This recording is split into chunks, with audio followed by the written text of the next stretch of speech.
श्री श्री सत्य सनातन में स्वागत है, अभिनंदन। आज हम मनुष्य को शांति और संतोष कैसे प्राप्त हो जिसे उसे मोक्ष मिल सकता है। अभी गीता में हमने अभ्यास पाठ किया था, संतुष्टा सत्यम योगी यथा आत्मता दृढ़ निश्चया मयि अर्पित मनोर्बुद्धिर ए मद्भक्ता समय प्रिया। संतुष्टा सततम योगी, जो संतुष्ट हो जाता है वो योगी है, महायोगी है, शिव है। यथा आत्मा दृढ़ निश्चय, जिसकी आत्मा दृढ़ निश्चय हो गया कि हम जो कुछ है परमात्मा ही देता लेता है, हमारे प्रयास से कुछ नहीं मिलता, हम केवल प्रयत्न करते हैं, जो मिल गया उसको ठीक से रखें, उसे ठीक से संभाल के रखें, बस यही हमारा काम हो सकता है। ये जिसकी आत्मा दृढ़ निश्चय है, जिसके मन में ये निश्चय हो गया कि सब कुछ परमात्मा देता है और वो इस बात को लेकर संतुष्ट रहता है, उसको इस संसार में मोक्ष भी मिल सकता है, कल्याण भी हो सकता है, सुखी भी रह सकता है, उसके पाप भी नष्ट हो जाएंगे, सब कुछ वो प्राप्त कर सकता है। जब तक आपके मन में शांति नहीं रहती है तब तक आप कोई चीज विचार कर नहीं सकते हैं। शांति तभी आएगी जब सब कुछ परमात्मा को मान लेंगे कि सब कुछ सर्वशक्तिमान ईश्वर है, हम मात्र एक छोटी उनकी इकाई हैं, हमारे द्वारा वो सब चीज संचालित करने के लिए हमें धराधाम पर भेजा है, पृथ्वी पर भेजा है, मनुष्य के रूप में हम आए हैं। हमारा अपना कुछ भी अस्तित्व तो नहीं है। हमारे अंदर का जो प्रकाश है, उजाला है, परमात्मा का हिस्सा है और उसे हम यहाँ फैलाने के लिए आए हैं, उसको लोगों को बांटने के लिए आए हैं।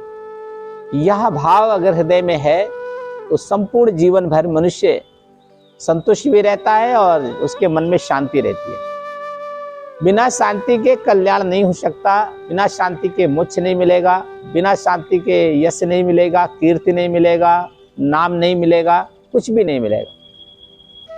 तो मन को पहले शांत कैसे करना? जब आप भौतिक चीजों से, सांसारिक चीजों से थोड़ा सा अपने को अलग करेंगे, तब आपके मन में शांति का जैसा भाव आ जाए। जैसे आप सोचिए, इस शरीर को आप बहुत चाहते हैं, इसमें है क्या? हड्डी है, मांस है, मज्जा है, खून है, यही तो बना है। ये आपका है क्या? ये पांचों तत्वों का मिलकर बना है। आप केवल मोह बस इसे चाहते रहते हैं। तो अगर आप विचार करिए कि इसका उपयोग प्रकृति के कार्य में लगाइए, भगवान के कार्य में लगाना है, तो आपको ना आलस्य लगेगा, ना इसको हर समय संभालने का मन करेगा, ना इसे हर समय सुलाने का मन करेगा, बहुत अच्छा इसको सुसज्जित भी नहीं करने का मन करेगा, अच्छे अच्छे वस्त्र भी बहुत ज्यादा पहनाने का नहीं मन करेगा। केवल सादा जीवन, उच्च विचार लेकर चलेंगे तो ये शरीर भी आपका, फिर आप संतुष्ट हो जाएंगे। अब इसकी भरपाई के लिए आप प्रयास करते हैं, इसको कोई वस्त्र नहीं मिला, समय से खाना नहीं मिला, सोना नहीं मिला, तो आप बेचैन हो जाते हैं अंदर से। ये आपका है नहीं, यही तो अज्ञानता है। इसी को समझना ही तो शांति का मार्ग है, खोजना है। संतुष्टता हो सकती है मन में। इसी तरह घर परिवार है, जमीन है, ये तो प्रकृति का है, ये तो हमारे 10 पुरखे नहीं ले गए और हम कहाँ ले जा पाएंगे। अरे जो कुछ है उपयोग कर लो, जो कुछ आपको मिल सके भगवान की कृपा से प्रसाद के रूप में आप ग्रहण कर लो। उसके बाद तो हजारों पीढ़ियां हमारी चली गई और हम कहाँ रहने वाले हैं। लेकिन जब ये ज्ञान का आएगा तब आपको संतोष भी आएगा और संतुष्टि भी आएगी। तब आपका इस मनुष्य का देह धारण किए हो हम सब लोग, बहुत आनंद आता है, बहुत खुशी होती है। तब आपको कोई पराया अपना नहीं दिखता है, सबको सही मार्ग ही दिखाने का मन करता है। और सबसे ज्यादा खुशी हृदय को खुद होती है अपने अंदर को, कि परमात्मा हमेशा विद्यमान है, हम उसी के प्रकाश में यापन करते हैं जीवन अपना। कोई गलत हो नहीं सकता और संपूर्ण पूर्व जन्मों के पाप भी नष्ट हो जाएंगे अगर ये भाव एक बार भी ला दो तो मन में। जीवन सफल हो जाएगा, सार्थक हो जाएगा, पूर्ण हो जाएगा। लेकिन बार बार ये बात आती कि आपका ये भाव कैसे आए, ये कैसे प्राप्त हो आप सबको, हम सबको कैसे मिले। तो हम सबको ये मन का जो भाव है, मन इसको थोड़ा संस्कारित करना पड़ेगा, बुद्धि को भी थोड़ा शुद्ध करना पड़ेगा, धार्मिक संस्कारों में जाना पड़ेगा, थोड़ा धर्म ग्रंथ पढ़ना पड़ेगा। बुद्धि का संस्कार, मन का संस्कार, आत्मा तो संस्कारित है, ये परमात्मा का हिस्सा है, तो जिस डीएनए का है वो उसी तरफ ले जाएगा। वो परमात्मा का है तो परमात्मा संस्कारित है, इसलिए आत्मा को संस्कार नहीं, आत्मा को जगाने का कार्य। शरीर को संस्कार, फलती मार के बैठने की आदत नहीं, अब इसको अपने आप तो आएगा नहीं, आप इसको आदत लगाएंगे। शरीर का संस्कार, आप ऐसे बैठेंगे तो आपका मन संस्कारित रहेगा, अनुशासित रहेगा, बुद्धि भी ठीक ढंग से चलेगी। तो शरीर का संस्कार, जब बैठे रीढ़ को सीधा करके बैठिए। इस शरीर में बताया नहीं, ये अस्थि, मज्जा, हड्डी, मांस का बना हुआ, ये आपका हमारा है नहीं, ये 5 तत्वों का बना हुआ। तो इसको ठीक से संवारिए, पहले ठीक से अंदर से इसको मजबूत करिए, फिर इसको खिलाइए, पिलाइए, सुलाइए, सब करिए इसके साथ। लेकिन वो जो अंदर से परमात्मा का एक आत्मा बैठी है वो शाश्वत है, उसका चिंता किया करिए। शरीर का चिंता नहीं, शरीर का बोध नहीं, आत्मा का बोध रहे, हमेशा आत्मा का ज्ञान रहे कि अंदर जो बैठा है उसको किसी तरह का असंतुष्ट ना होना चाहिए, किसी तरह की बेचैनी ना होनी चाहिए। कोई भी कार्य करिए जिस कार्य में आनंद आए, खुशी आए, उत्साह आए, उस कार्य में लग जाइए। देखिए वो कार्य छूटे बिना आपसे हो जाएगा, पूरा हो जाएगा। आप अंदर से कर रहे हैं कार्य को, तो इस प्रकार का भाव आपके अंदर जागृत हो जाए तो ये परमात्मा से मांगना है हम सबको, ईश्वर की कृपा लेनी है। जब परमात्मा हमें ये सब कुछ धीरे धीरे इकट्ठा नहीं देगा, क्योंकि लेने वाला पात्र होना चाहिए ना, योग्यता होनी चाहिए। अब मान लीजिए आपको जिलाधिकारी बना दे और आपकी क्षमता नहीं समझने की, तो आप क्या जिला चलाएंगे। तो इसी प्रकार की भगवान आपको ताकत तो दे दे, तो रावण जैसा अत्याचार करने लग जाओगे, दुर्योधन जैसा व्यवहार करने लग जाओगे, डाकू बदमाश जैसे करने लग जाते हैं कि सबको परेशान करना, सबको ये करना।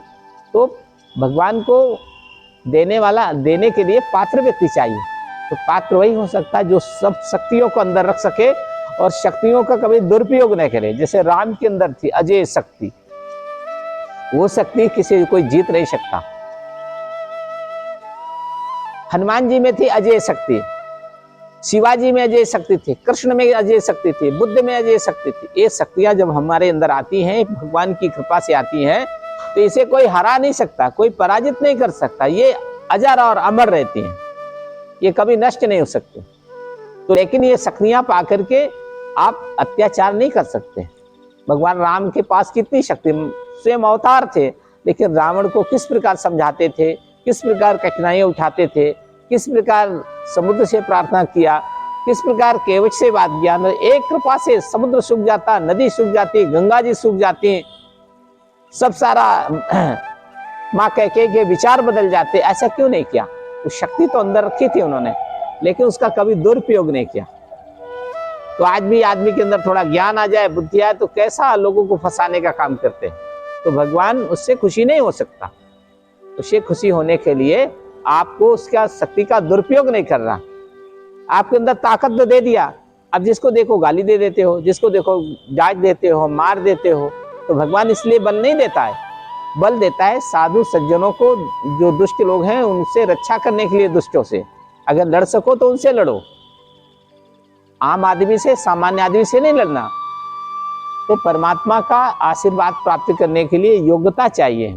योग्यता के लिए हम सबको परमात्मा से प्रार्थना करना है कि हमें पहले योग्य बनाइए, पहले हमें सक्षम बनाइए। और सक्षम तब बनाएंगे जब, ये गीता में कहा गया है ना,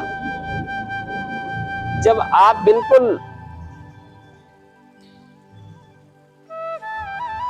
ये क्या है अंतिम वाला, तुल्य निंदा स्तुतिर्मौनी संतुष्टो येन केनचित्।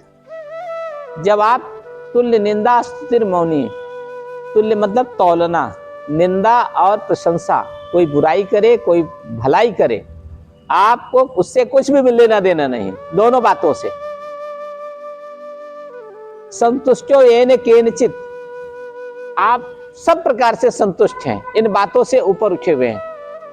ऐसा जिस अवस्था में हमारा मन, हमारा विचार, हमारी बुद्धि, हमारा भाव आने लगेगा, तो निश्चित है कि आप परमात्मा का प्रकाश आपके अंदर आ गया। और जब आ जाएगा उजाला, जब आपको ये चीज़ शक्ति मिलने लगेगी, तो निश्चित है कि आपका जीवन और आपके परिवार का जीवन और आपसे जुड़ा हुआ जो भी प्रकार का है, सबका कल्याण होने लगेगा और आपके द्वारा लाखों करोड़ों लोगों का भी भला होगा।